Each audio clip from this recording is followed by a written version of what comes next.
Hello, welcome to Heather's Gluten-Free Adventures.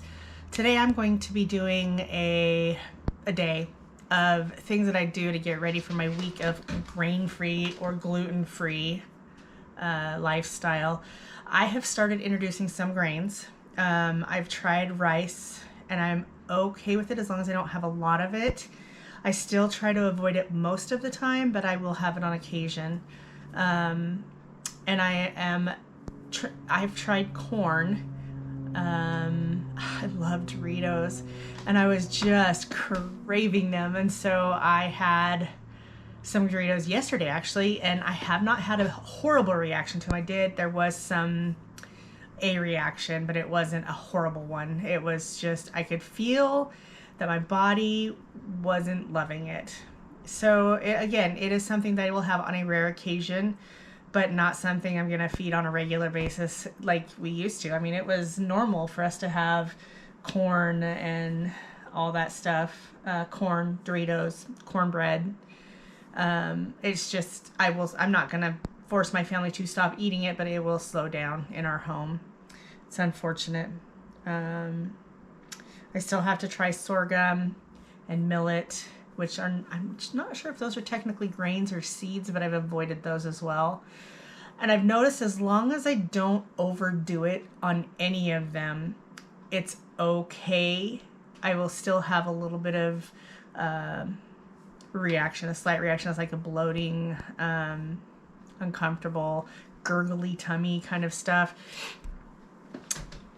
And so if I just don't eat a lot of it, it's okay. It might just be that my gut needs to heal more. It might be that I can't eat the things. We'll find out. But for this part of the adventure, for this week, I'm going to be prepping some sweet potatoes. I'm going to show you how to do that for the week. I'm really the only one that eats them. My husband will eat them on occasion. I eat them a little bit more than he does. But he can have rice and corn and all that stuff, and it doesn't seem to bother him. So I guess that's a fair trade. A couple things that I'm going to do is just take you with me while I'm prepping for the week. I need to make sure I have some protein set up. I do have some dinners this week that'll provide a lot of the protein. So I will be doing leftovers with those. And then I have a couple of like these little side things that I'm going to do and take you with me and show you what I'm going to do. I'm going to do a sushi bowl today. Make a couple of those for the week just so I have some grab and go lunches. Just in case, I know one of the days I think we're doing like either Philly steak or tacos of some sort with a steak. And I know that I'm not going to do a ton of steak for that. We're going to do just enough steak to get us through that meal. So I'm going to need something for us to have for lunch the next day. My husband's going to be working a lot this next week. This is one of his long work weeks. So having a few extra lunches grab and go like that are really nice. I like to set up his lunches for him. So having those things prepped and ready to go makes my life so much easier, especially having to cook everything from scratch. I have noticed when I have things that have a lot of things that come in a package, like the Doritos. I'm trying to think of some examples because I've kind of avoided a lot of them lately. I did the Polish dogs from Costco, and they're the Kirkland brand, and I love them normally, but my body did not love them. And there's no gluten in those, there's no grain in those, but there's something in those that did not do well with me. So it's something, and my canner. So there's something in those that I did not do well with. So in trying to find everything that's affecting me, I have discovered that those are something I probably should not consume. And I didn't have it with bread. I just had literally the Polish dog. I had a little bit of sauerkraut, homemade sauerkraut, and I had some ketchup and mustard. And now I normally have ketchup and mustard. I don't have a problem. And I've had sauerkraut many, many times without a problem. So I'm pretty certain it was the dog, which is kind of a bummer because I like to have those kinds of things on occasion. The other day it was Friday, and I was just like, I cannot stand the thought of having to cook another meal here tonight. And so we ended up going to, we have a place here called Boise Fry, and they have really good fries. They're hand cut and their burgers are really good, and they are super friendly to gluten-free. And so I went and had a gluten-free burger from them, and I did have it on one of their buns, but I couldn't eat it all. I just ate a little bit of the bun. And I did not have a reaction to that bun, and I didn't have a reaction to the French fries. So it was really nice being able to go out and treat ourselves that way. So I'm going to go ahead and point you down and take you with me today. Welcome. Let's do this. One of the things I really need to do is up my protein. I know these are not a protein source, but I will be trying to get a few more protein items ready to go for the week.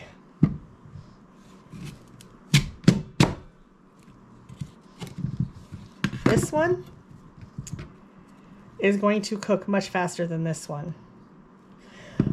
I have peeled these in the past, cut them up and diced them and tossed them in oils and flavors, and I've come to the realization they pretty much turn out the exact same no matter what I do with them.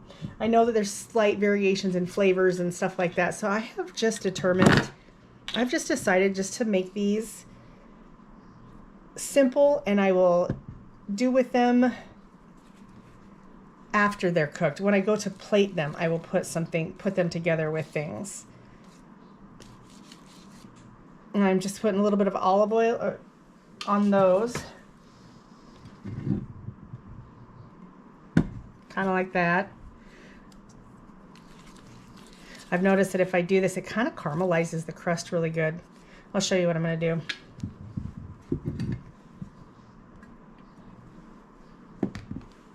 A little bit of olive oil.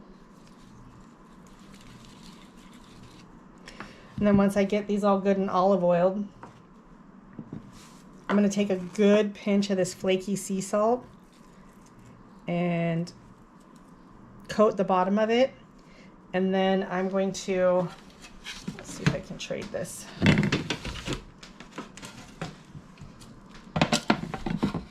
And then once I get that on here, I'm going to put this down on here. And now this is a parchment lined half cookie sheet. I used to use it as the bottom pan when I was making my sourdough bread. I'd put it underneath my pans to keep it from burning the bottom of my crust. I don't bake sourdough anymore. It was the most painful, hardest thing about this whole journey. And I'm pretty liberal with the salt because I like that crusty, salty surface that it gets. Part of what makes it so yummy. I'm guessing you could probably do like sugar or maple syrup or honey or something like that too, just to add to it, but I don't need that. Now I'm going to go bake this in my oven it's a preheated oven at 400 degrees, and it's going to take about 35 to 45 minutes. Next thing I want to do is some egg bites. My chickens are in eggs, yay! So we are starting to get chicken eggs on a regular basis.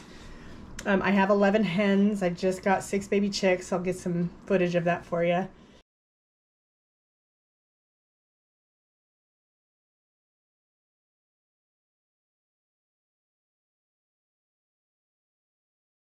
Okay, so here's my ladies.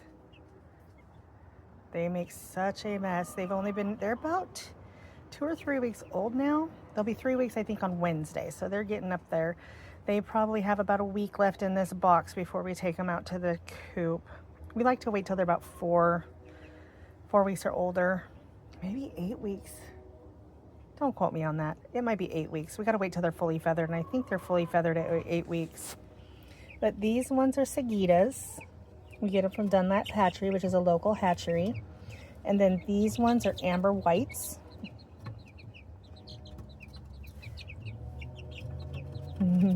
I love when they start to perch and start acting and looking like big girls.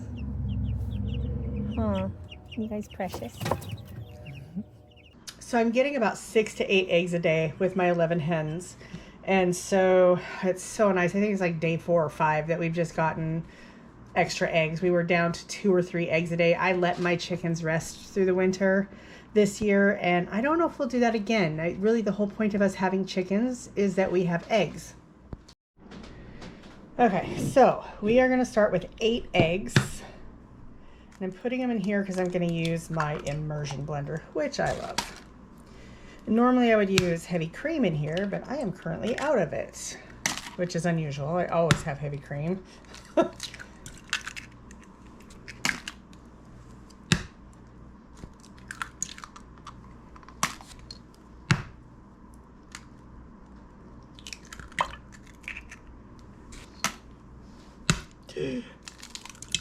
That weak chicken's eggs. 2 of them. Looks like she tried to get speckled ones too. So instead of doing heavy cream, I'm just going to do some cottage cheese, which I've never done it with cottage cheese before that I can recall. And I think I'm going to add about a cup. You can put salt and pepper in this now. I personally like to do it after they're cooked. I don't know why. I think I just like the crunch of the fresh salt on it versus it melted in with everything else. I don't like garlic with my eggs, so you'll never see me put garlic in my egg products. My sausage that I make from scratch, I don't use egg.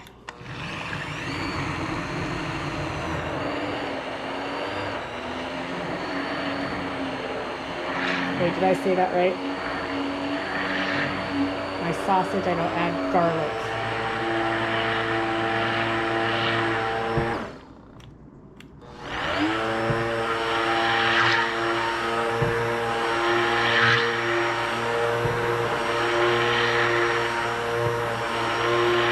Okay, that's all nice and creamy now. This is one of those times that I will make an extra dish, because this little guy makes it so much easier to pour this.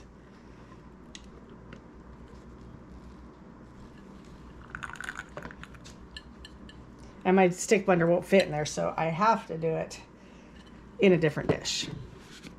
But if you rinse this out really fast, like I'm gonna go rinse this right now, it doesn't, none of the egg dries to it and sticks to it. We have the egg mix ready, and I'm just gonna spray these with a little bit of avocado oil, and I'm gonna add my filler. Sometimes I'll use chopped spinach in it. I don't have any, so I am just going to use bacon. I'm gonna use meat. And my husband brought home some of these. I'm thinking maybe those would be yummy in there, kind of like a hash brown.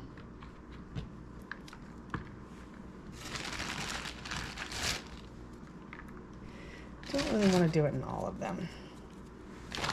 And then I'm going to add bacon. Now this is frozen. I bake a bunch of bacon and then I freeze it so that I can use it for things like this, and it's already ready to go. I do have some bacon that I need to cook today too because I'm running low. And this is some homemade sausage I make with just ground pork and spices.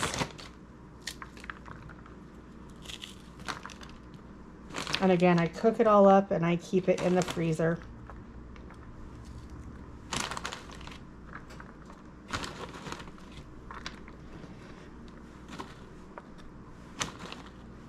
These ones I want to put some bacon in too, because bacon makes everything better, right?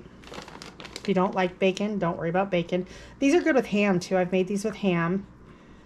Sausage and bacon, I think, is our favorite. Oops. So we're going to grab some cheese. We're just going to put a pinch of the cheese on the top of each. And it's going to start getting full, and that's okay. When we put that egg in there, we just want to make sure there's enough room for egg, that egg mix. I think the cheese is what makes this so yummy.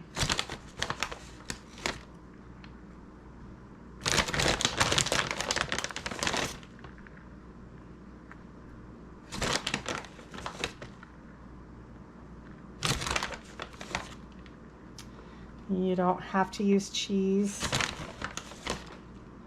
You can use chorizo's really good in here.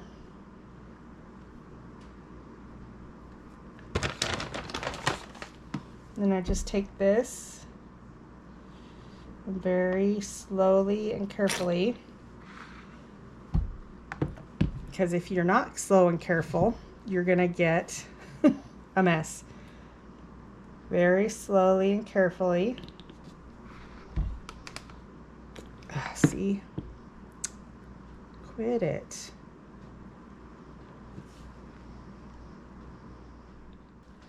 Now when I make my egg bites, I like to make them in the Instant Pot. You can put them in the oven. You just want to make sure that you treat them like you're cooking a custard, and make sure you have like a water bath in them. Otherwise you get more of a spongier texture with your eggs, which they're still edible.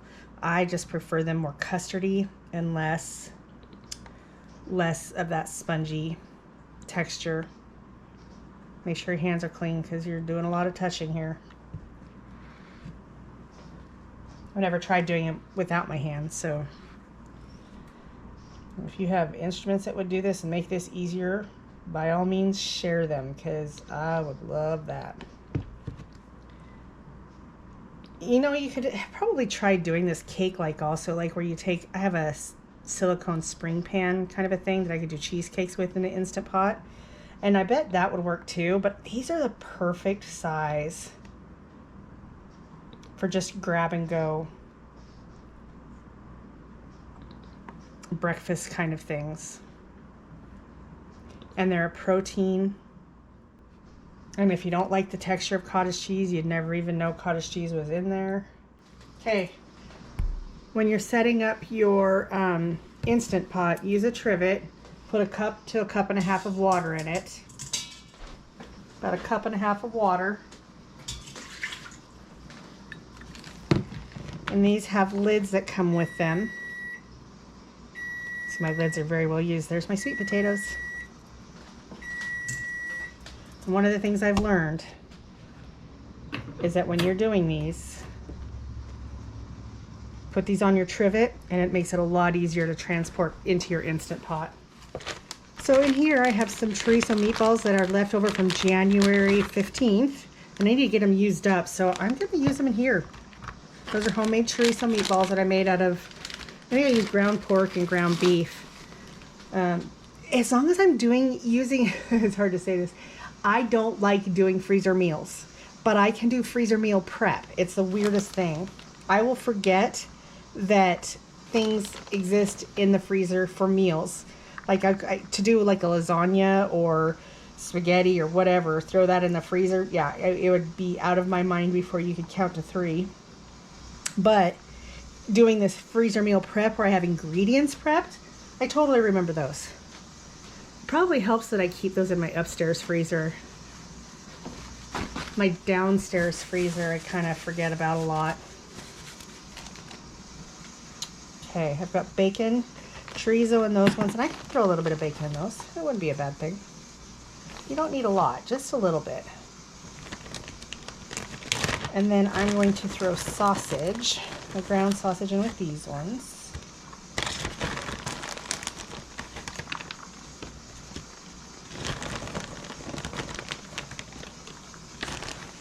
Now if I had spinach, I would totally be loading up spinach in these too, but I don't have any. I think I might have kale downstairs, but I'm not gonna go get it. My goal this year, last year my goal, the last 2 years, my goal was to learn to like soup. I wasn't really a big fan of soup. Really wanted to get to liking soup. And I did a good job. I found soup recipes that I really like, ways to use my bone broth, stuff like that. And so this year, my goal is to learn to like salad. I do not love lettuce. And so I just really need to find ways to love it. Maybe just ways to incorporate greens into my life better. I do great with cooked greens. I love collard greens, turnip greens, mustard greens, kale, spinach. I love all the greens, and I love them cooked. I like cabbage. Don't like them raw. I don't know if that's a bad thing. All right, and last but not least, we're going to throw cheese in there. I think the cheese really gives it a nice texture. This part, it is tedious. I've tried like muffins, trying doing it in muffins and stuff, and they work okay. I just really like the texture of these and the size, and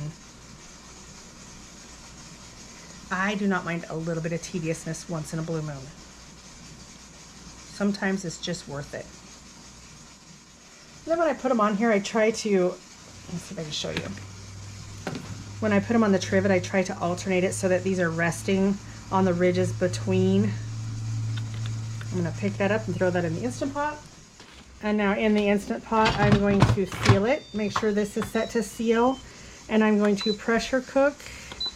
I did broth in here last. 9 minutes on high pressure. I don't really mess with it too much. Make sure you've got a good seal on it. This poor thing has been used and abused. And it's still going like a tank. Okay, so while that Instant Pot is going, sweet potatoes just came out of the oven, and we were at Costco about a week or two ago, and we found this Huckleberry cheddar made in Gooding, Idaho. It's pretty good. It's kind of like a sharp cheddar, but it's got the huckleberries in it. It's not super strong. It's made with 100% Jersey cow milk. Anyway, it's pretty good. I love it with apples, and so I can't have it with crackers. Have not found any crackers that I love. So I'm going to cut these up into like mini sticks kind of a thing.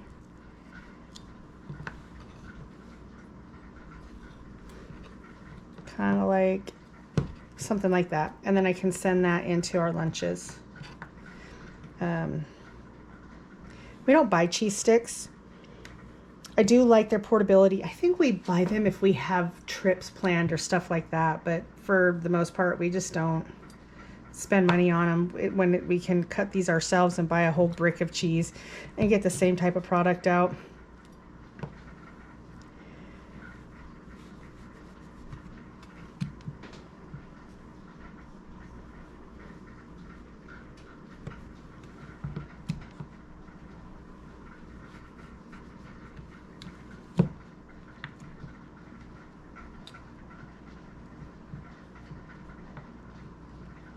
I'm going to cut these ones in half.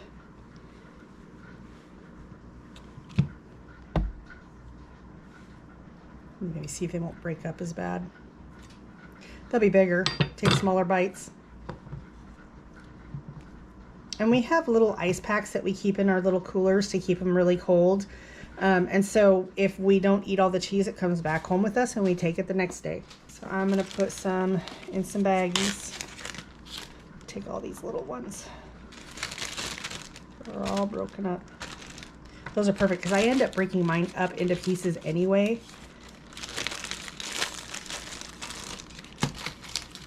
And so it works out perfect.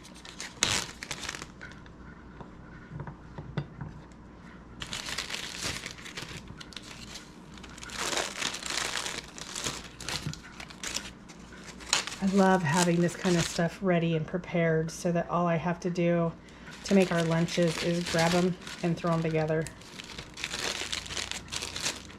My husband can have crackers, so I'll probably send him with some crackers and an apple, and then he can eat them with both. So the next thing I'm going to do, I want to do is make some sushi bowls. And I've got this imitation crab with wild Alaska pollock and real crab meat added. I love to do things like, I have not tried this either since I've started all this crazy diet stuff, this crazy gut crap. It does have pea starch, modified tapioca starch. What I'm really looking for is to make sure there's no gluten, no wheat. That's gluten-free and heart healthy. That's beautiful. Not the heart healthy part, I don't believe that, but the gluten-free part is great. So this is going to be our meat for the sushi bowls, which it's not a great meat source, so I'll probably have to make sure I have something else with protein. Tuna fish would work great. Maybe I'll even add some. We'll see. I doubt it. I don't know if my husband would like it with tuna fish. I'm going to take you over to my stove and we're going to we're going to go over there and make some stuff anyway. So, let's go to the stove. So before we get into the sushi bowl, we need to make some rice, and I'm trying to cut that back on my rice. So we're gonna do some cauliflower rice, and I'll show you how I do that. I used to be able to get cauliflower rice from Costco in the freezer section back when we were doing keto. I haven't done it for a couple years. My mom still does it, but we have not bought rice cauliflower in forever.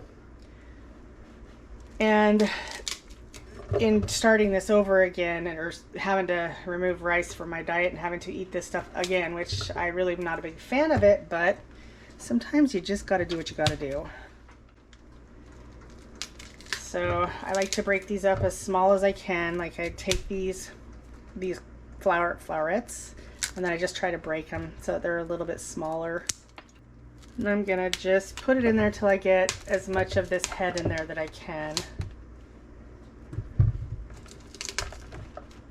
And I don't mind using these bits here. They aren't woody. They taste just like the rest of the cauliflower.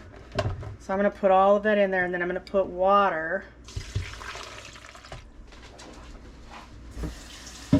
And I'm gonna fill the water up to about as high as the cauliflower is.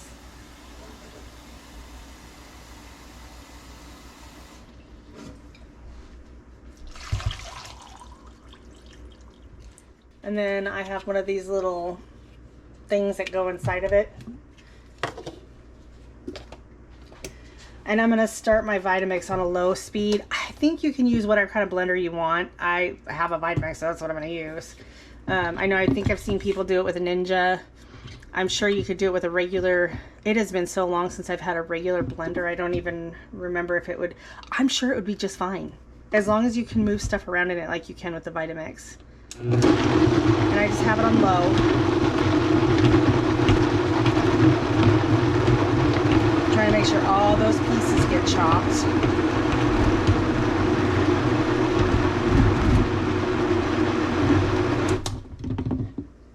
We're not trying to puree it, we're just trying to chop it up. Then I'm just going to take that and strain it.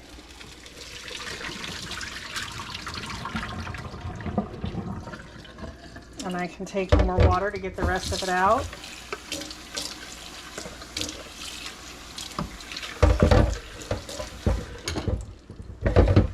Kind of give it a zhuzh. And I have great rice, texture-ish cauliflower rice. And mind you, this is raw, so we are going to cook it so that we can put it in our sushi bowls to have a little bit more of the consistency of rice and less the consistency of raw cauliflower. So now we're going to what we call dry cook some of this cauliflower, but because I have cast iron, I usually add a little oil, and it doesn't hurt anything to have a little bit of oil. I'm just using extra virgin olive oil. And then to this skillet, which I've got heating up, I'm gonna add probably about 2 cups, because that's about how much we'll need for the sushi bowls. Maybe 3. And I probably have 4 to 6 cups.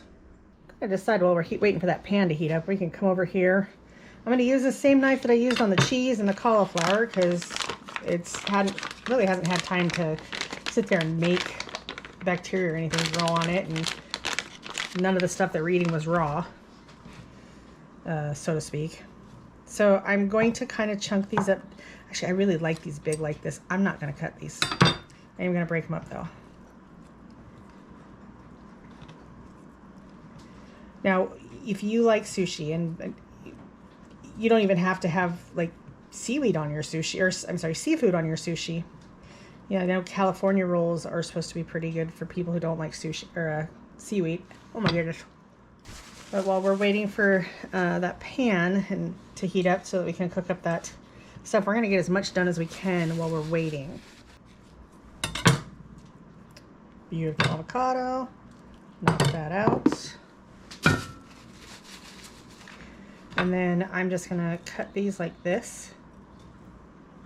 And I'm gonna leave them in the shell and cover them in lemon juice because they will hold their freshness a little longer that way.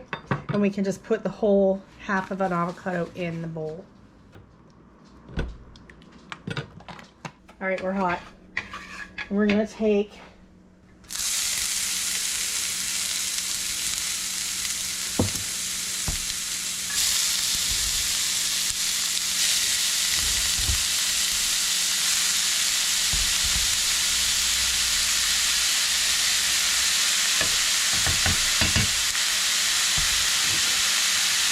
and now we're just going to let this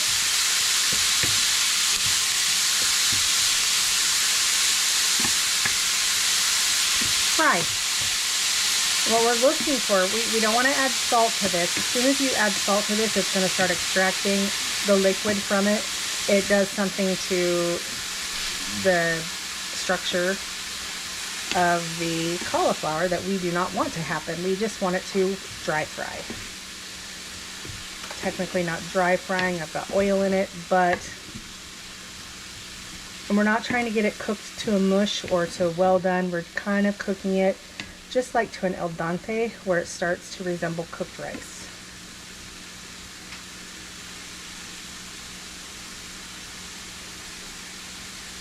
You don't necessarily need to brown it. We're not trying to brown it. We're not trying to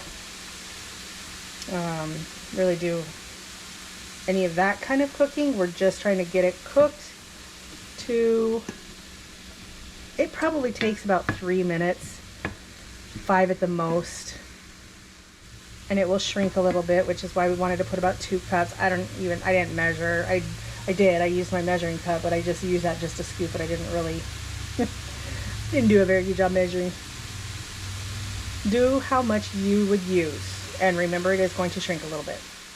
I'm not going to season my rice with anything. I could put a little bit of sugar and vinegar in it like you would with sushi rice, but I don't need to. Trying to avoid a lot of that kind of the sugar.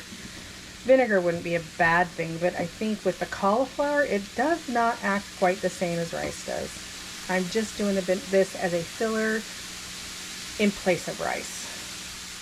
So eventually it does get dry enough that it starts to brown. And once it gets to that point, that's usually about when I pull it. So see, it's starting to get this stuff sticking to the bottom that's kind of browned.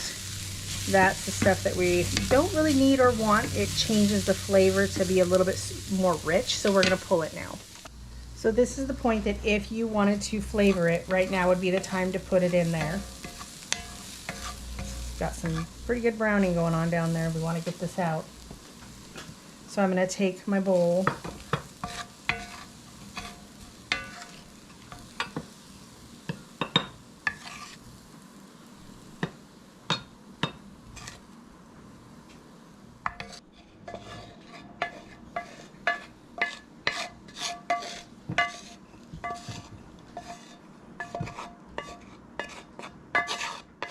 Another thing we want this to do is have a chance to cool down. So I'm going to go ahead and set these aside.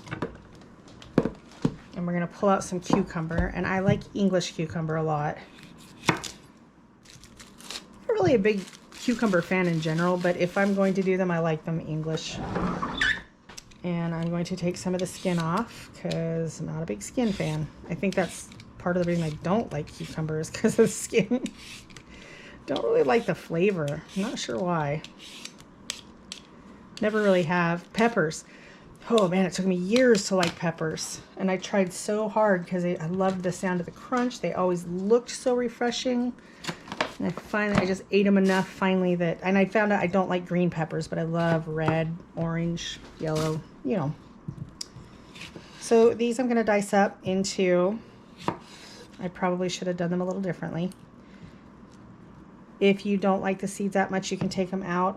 These ones don't bother me, not on the English ones.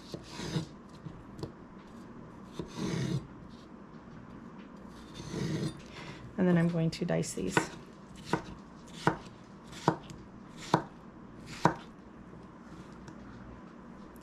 And I'm going to have way more cucumber than I need for this. I don't know how much of this I missed. Oh, that just chaps my hide. So I pulled out the bites, and they're beautiful. These will make such a great lunch. You can use, they're so versatile. You can use it for leftover meat. You can use it for, you know, like if you've got spinach in the fridge that you need to get rid of, or any other veggies.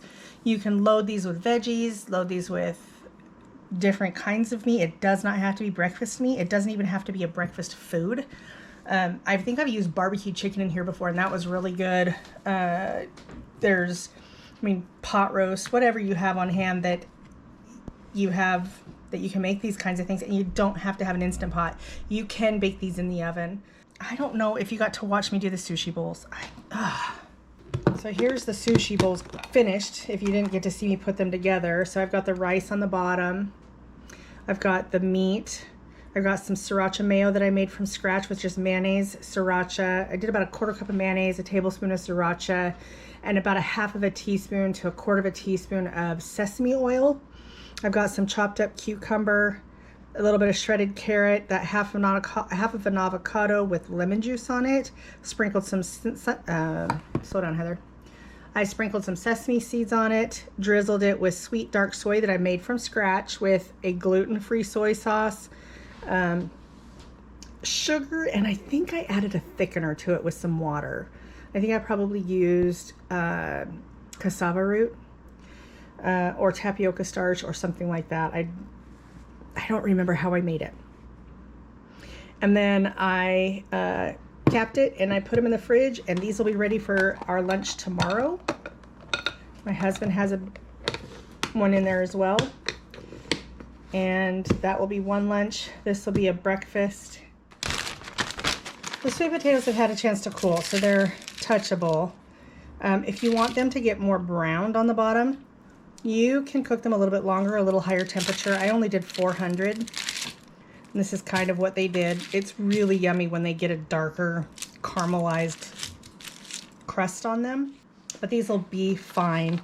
And I'll grab a half, like we are having those tacos one night. If we have any leftover taco, I'll probably just throw some of that meat in, put this in the bottom of a bowl and throw some of that meat on top and some of the veggies, bring some of the stuff that doesn't get heated up, put it on top. I might just take one of these and eat it just like this. It's very yummy with a little bit of salt and pepper on it. But this is just to have a little bit of a backup of something to throw in lunches that's healthy, wholesome, clean, grain-free, all the things. The salt on there makes it so yummy. So there, I've set me up with some food items for the week that'll just help things be a little easier for packing our lunches.